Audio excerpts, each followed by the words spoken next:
Um, That's just out of the top 15. Okay, but 4 applying and 5 attending. I think 4 out of the top 15 applied. Right. One But there's of those totally is- 5 one out of the top those is not in 15. the top 15. Right. Oh, this column is total, not just the 15? Correct. Yep. I think that's, yes. Well, there's 7 on this one attending. I just didn't know if I wasn't looking at it correctly. That may be a typo. I'm just looking.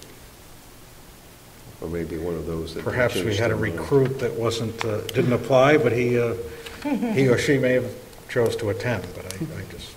Do we have any athletic scholarships being Oh. letter of intent This this year?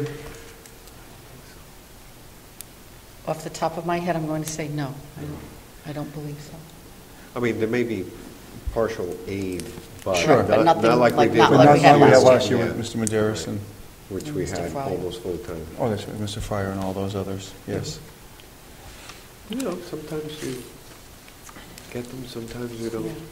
But I hear the students are doing well in the sports too, but that'll be a little later on in the Yes. season. We'll come back to that.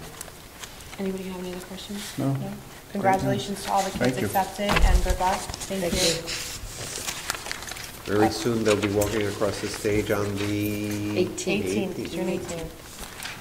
My daughter's birthday. Okay, update on Sims, Eakins, and SCS.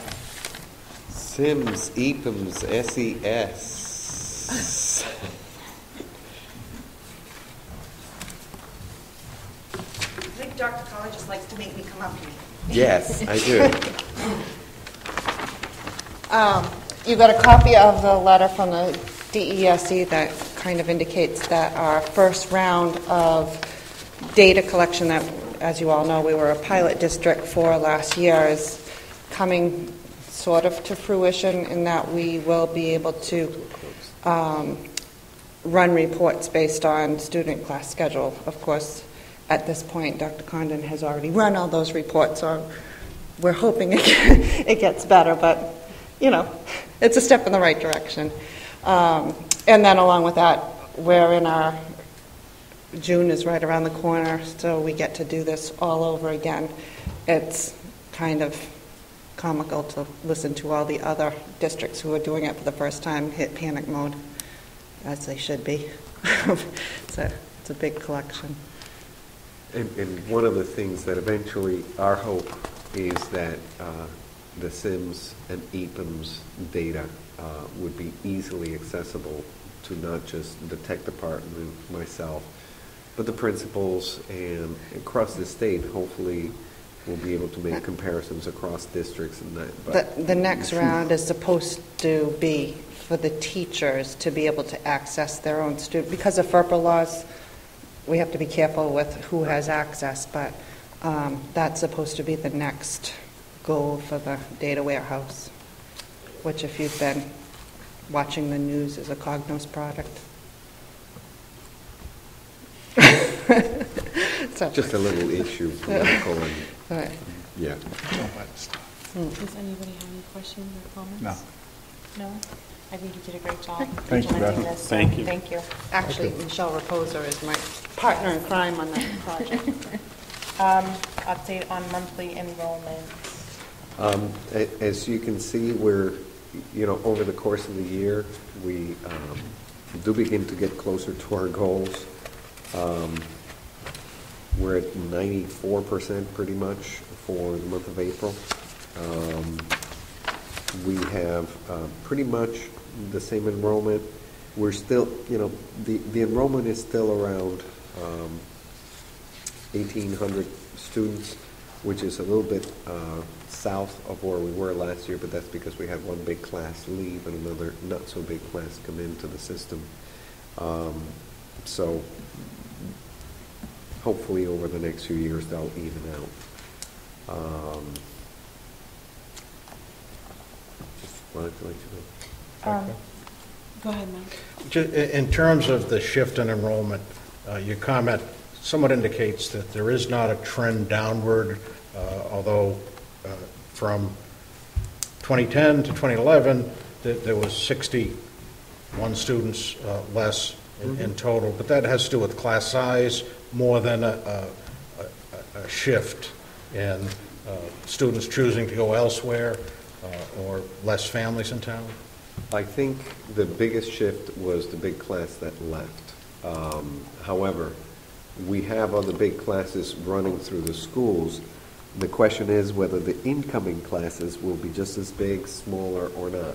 Right now, I'm looking at next year's kindergarten class trending upwards. It's one of the things we brought up to the school committee.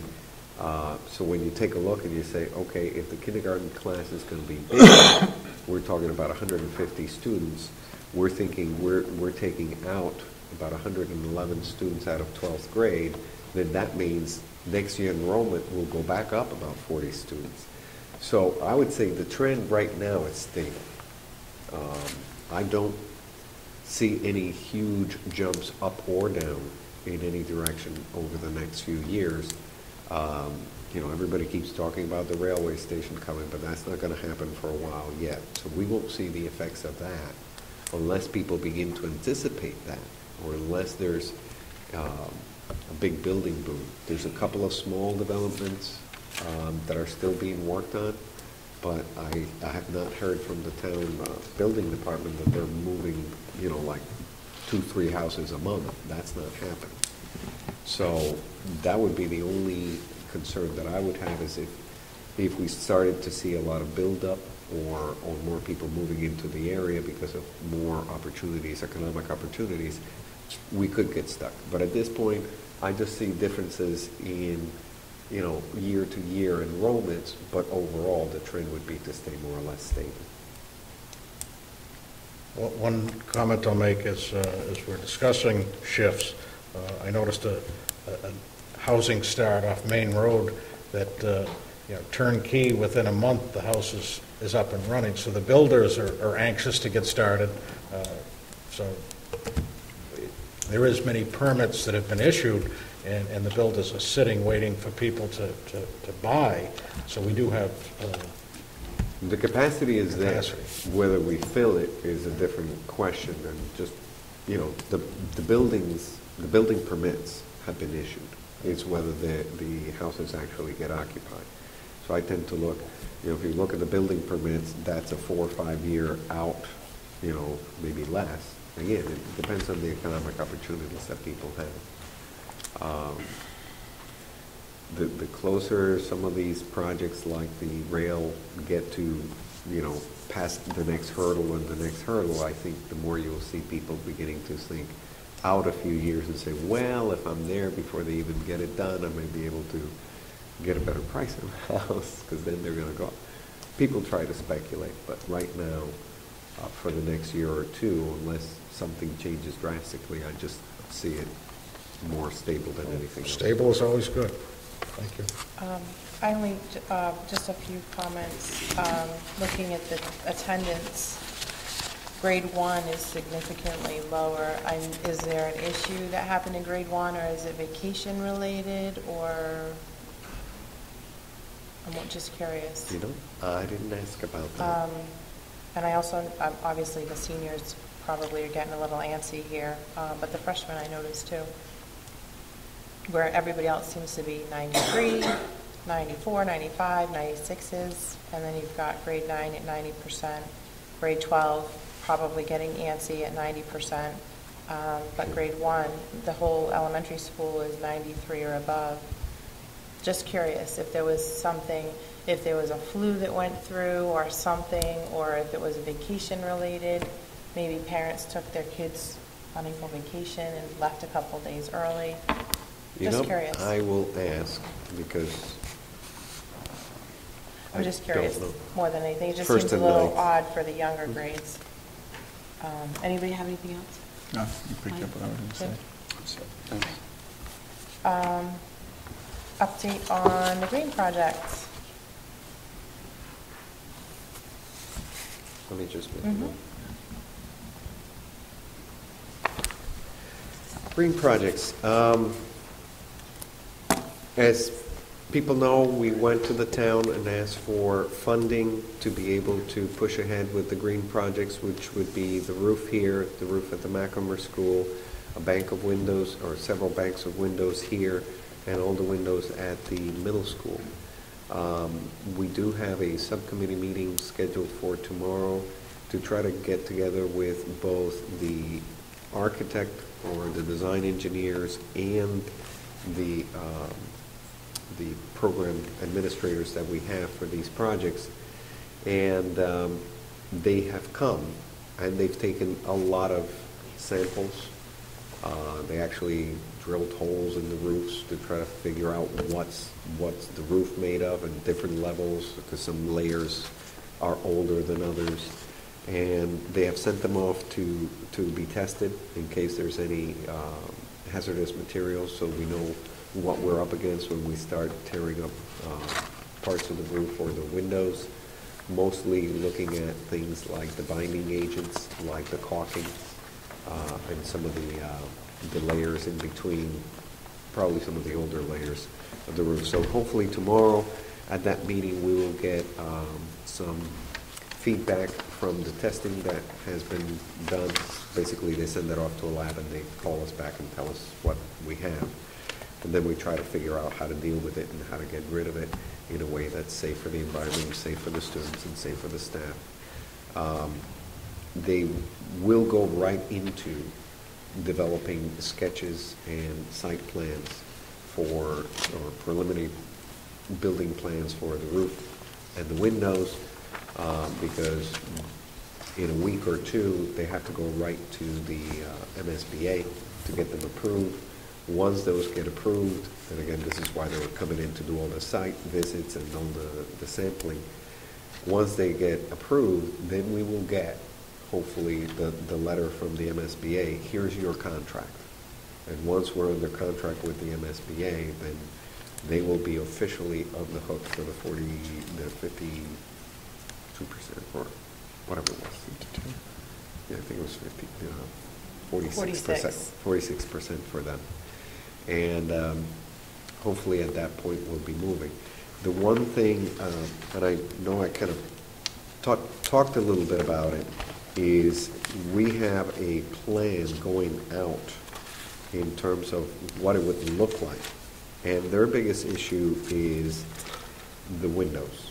It seems like everybody's trying to get windows, and there's only a few manufacturers. So their concern is they're going to have to talk to us about how to schedule this. The high school roof is fairly large, fairly complex, many different levels. Some places have 3 or 4 layers. Some places only have 1 layer that they have to take off to put a new roof. Our hope is to start the roofs in the summer. Hopefully the Macomber would be done before school even starts. The high school may move us into the fall a little bit, but it should not disrupt the start of school or even the occupation of the building. Windows is a little bit different. Windows may be that we have to move 1 or 2 classrooms once we get the materials, which is going to be the holding pattern. As we get the materials, we'll be able to take out, the windows in 1 or 2 rooms every day in the evening, go ahead, put the windows in, and for that day or 2 days, the staff and the students would have to move out, and then they move back in after the new windows are in place. So it would be a rolling implementation of the window plan, both here and at the middle school. So for now, if you have any other questions, they have given us a ton of information. Again, that meeting tomorrow is, I believe, at 1:30. It is an open posted meeting, so if anybody wants